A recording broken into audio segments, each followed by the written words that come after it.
नमस्कार, आप सभी का बहुत बहुत स्वागत है। आप देख रहे हैं किस्सा यूपी का। मैं हूं परवीन शेख। अवैध धर्मांतरण के मास्टरमाइंड छांगुर बाबा उर्फ जलालुद्दीन से एटीएस की पूछताछ में चौंकाने वाले खुलासे हुए हैं। धर्मांतरण का रैकेट चलाने वाले छांगुर बाबा से एटीएस ने लगातार पूछताछ की और पूछताछ के मुताबिक नेपाल बॉर्डर पर इस्लाम प्रचार का एक ग्लोबल केंद्र ये बनाना चाहता था। इस केंद्र के लिए विदेशों से करीब 100 करोड़ रुपए की फंडिंग भी हुई थी। छांगुर बाबा ने अपने रिश्तेदारों और चेलों के साथ मिलकर एक गैंग बनाया था, जिसका मकसद पूरे बलरामपुर को इस्लामी बनाना था। मौलाना छांगुर और उसकी पार्टनर नीतू उर्फ नसरीन को यूपी एंटी टेररिज्म स्क्वाड ने 5 जुलाई को लखनऊ के होटल से गिरफ्तार किया था और 10 जुलाई से शुरू हुई 7 दिन की रिमांड पूछताछ में छांगुर बाबा और नसरीन कई चौंकाने वाले राज खोल रहे हैं। एटीएस की सख्ती और बुलडोजर कार्रवाई के बाद उसके अवैध साम्राज्य की परतें धीरे धीरे खुल रही हैं। साथ ही आतंकी कनेक्शन की भी जांच की जा रही है। इसी पर चर्चा के लिए स्टूडियो मौजूद हैं कैपिटल टीवी के executive editor Rajiv Kumar. Sir, आपका बहुत बहुत स्वागत है। धन्यवाद। छांगुर बाबा और एटीएस ने जो पूछताछ उससे की और उसके साथ उसकी जो पार्टनर है नसरीन, उसने ऐसे चौंकाने वाले खुलासे किए जिससे हड़कंप मचा है। बताया जा रहा है कि उसका जो गैंग था वो बहुत ज्यादा एक लंबा प्लान लेकर चल रहा था यूपी के लिए। देखिए, ये चौंकने वाली बात तो नहीं है, लेकिन ये है कि एक व्यक्ति ने इसको पुष्ट किया है, पुख्ता किया है। क्योंकि अगर नेपाल बॉर्डर, उत्तर प्रदेश से लगता हुआ नेपाल का बॉर्डर है, उन इलाकों पर पहले के खुफिया रिपोर्ट्स देखें जो उत्तर प्रदेश की सरकार ने दिए और जो योगी के आदेश पर उस बॉर्डर इलाके में किए जा रहे थे। इससे तो पहले से ही पता था कि जानकारी है इस बात की कि इन जगहों पर कैसे इस्लामीकरण करने की तैयारी चल रही है। नेपाल के बॉर्डर पर मदरसों की संख्या बढ़ रही है और फिर मदरसों में कन्वर्जन रैकेट चल रहा है।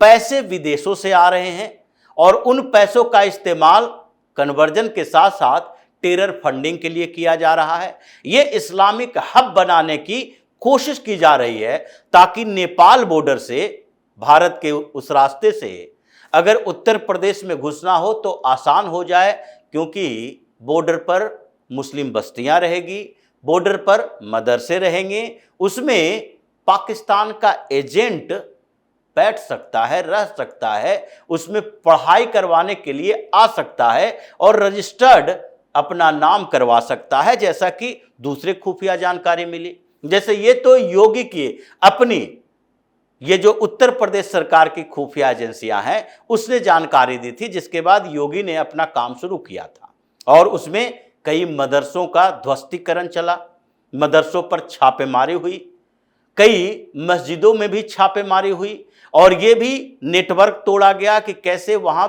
विदेशी फंड आते हैं, पैसे आते हैं।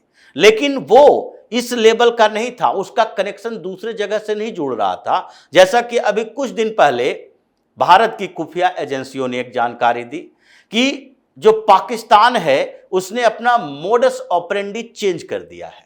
और वो चेंज क्यों किया? क्योंकि सीधे सीमा पर घुसपैठ करना बड़ा मुश्किल हो रहा है और पाकिस्तान को, उसी के वहां के लोगों को भारत में आकर आईएसआई के लिए काम करना और बड़ा मुश्किल हो रहा है। पाकिस्तान की एम्बेसी जो है, हाई कमीशन जी, उसके ऊपर भी नजर रखी जाती है, तो इसलिए वहां भी अपने एजेंट को ज्यादा नहीं रख सकते, संख्या भी लिमिट कर दी गई है। तो क्या किया जाएगा? इसके लिए किया जाएगा कि भारत में अगर आईएसआई का एजेंट तैयार करना है तो फिर यहीं के लोगों को टारगेट करो और फिर नेपाल के रास्ते अभी 15 ऐसे एजेंट भारत में पकड़े गए, जिसकी जानकारी मिली कब? जबकि एक नेपाल का नागरिक जो कि पाकिस्तान के लिए काम करता था, भारत में आकर पिछले 5 साल से आईएसआई के लिए गुप्त सूचनाएं इकट्ठा कर रहा था और उसका कनेक्शन कुछ डिफेंस के अधिकारियों से भी था, जिससे वो सूचनाएं लेता था, जानकारी लेता था और आईएसआई को भेजता था। वो पकड़ा गया दिल्ली के अंदर ही और फिर उसने जो बात बताई उसके आधार पर कई और लोग पकड़े गए।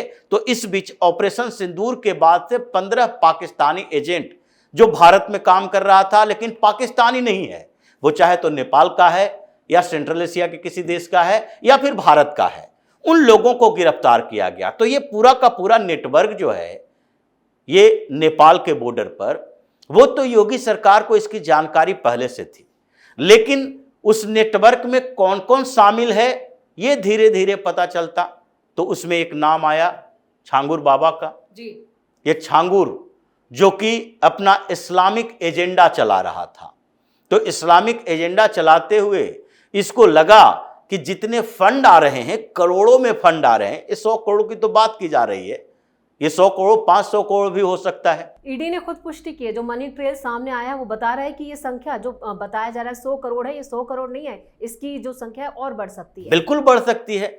40 देशों में, और ये 100 करोड़ की बात, 40 देशों का नेटवर्क। 40 देश कौन? अरब देश।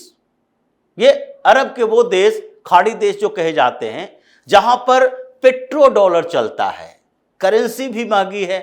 और वो 40 देश अगर देखें तो 100 करोड़ रुपया उसके लिए क्या है? 40 देशों के नेटवर्क का मतलब एक देश से 2-2.5 करोड़ रुपए आते थे, ये 2-2.5 करोड़ तो आएंगे नहीं, ये 200-250 करोड़ आ सकते हैं, क्योंकि एक व्यक्ति वहां 2-2.5 करोड़ देने के लिए तैयार बैठा है। तो ये तो सैकड़ों हजारों करोड़ का कारोबार है।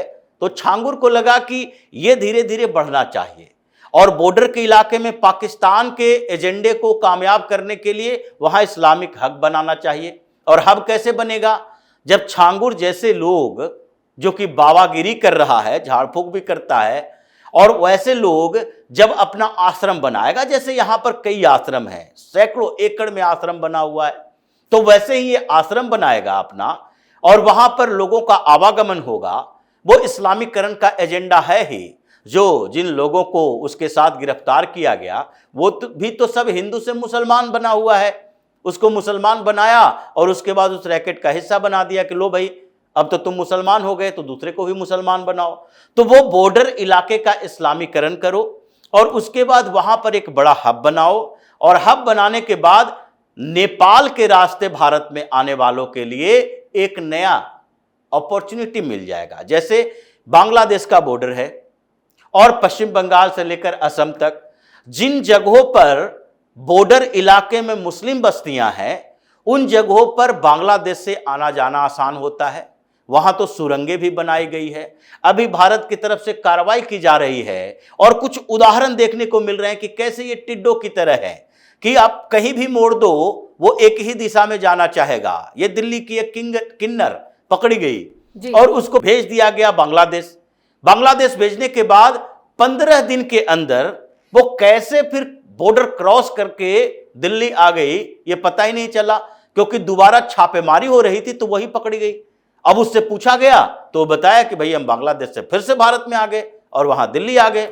तो ये जितने लोग हैं उन लोगों को दिशा ऐसे दे दिया गया है कि कहीं भी छोड़ दो, ये टिड्डों की तरह फिर से उसी दिशा में आ जाएंगे, घूम फिर कर यहीं आ जाएंगे। तो जैसे बांग्लादेश का बॉर्डर का इलाका जिस तरीके से आने जाने का एक सुगम रास्ता बना दिया गया, वैसे ही रास्ता बनाने की कोशिश की जा रही थी। इसलिए नेपाल के बॉर्डर पर मदरसों मस्जिदों के ऊपर कार्रवाई ज्यादा हुई है। ये यूपी सरकार के इनपुट थी। और अब इसमें यह पता चलेगा कि नेपाल बॉर्डर से आगे पश्चिम उत्तर प्रदेश तक कैसे बढ़ता है, पूर्वांचल के और किन इलाकों में ये चाह रहा था, इसके कनेक्शन किन किन लोगों के साथ रहे हैं। मतलब ये अकेले तो ये पूरा साम्राज्य बना नहीं सकता, और इसके लिए जब जमीन चाहिए तो जमीन का अधिग्रहण करवाएगा और उसके लिए पॉलिटिकल कनेक्शन भी चाहिए। तो ये सारी चीजें अब धीरे धीरे एक एक करके आएगी, जानकारी मिलेगी, पता चलेगा, और ये पुख्ता करेगा कि जो बार बार हंगामा कर रहा था, चीख चिल्ला रहा था कि देखो नेपाल बॉर्डर पर मदरसे तोड़े जा रहे हैं, उन लोगों को ये जवाब दिया जाएगा कि देखो तुम पहले हमारे इनपुट पर भरोसा नहीं कर रहे थे, अब प्रत्यक्ष तौर पर एक प्रमाण मिल गया है तो अब भी भरोसा करो। और इन लोगों के एजेंडे के खिलाफ सब लोगों को साथ आना पड़ेगा। पॉलिटिकली केवल हिंदू मुसलमान करने से काम नहीं चलेगा। चलिए, इस तमाम जानकारी के लिए और सटीक विश्लेषण के लिए आपका बहुत बहुत धन्यवाद। धन्यवाद। छांगुर बाबा उर्फ जमालुद्दीन का जब फाइनेंशियल रिकॉर्ड खंगाला गया तो पता चला कि इसने अलग अलग लोगों और संस्थाओं के नाम पर 40 बैंक खाते खोल रखे थे और इन अकाउंट्स में करीब 100 करोड़ की रकम इस्लामिक मुल्कों से जमा की गई। जांच में यह भी पता चला है कि इस गैंग के सदस्यों ने 40 बार मुस्लिम देशों की यात्राएं की। जमालुद्दीन का गैंग भारत को इस्लामिक राष्ट्र बनाने की मुहिम पर काम कर रहा था। अब इसकी तहकीकात की जा रही कि इस गैंग के तार आतंकी घटनाओं से तो नहीं जुड़े हैं। इस खास शो में इतना ही। वीडियो कैसा लगा कमेंट करके अपनी राय जरूर दें। वीडियो को लाइक करें, शेयर करें और कैपिटल टीवी को सब्सक्राइब जरूर करें। धन्यवाद।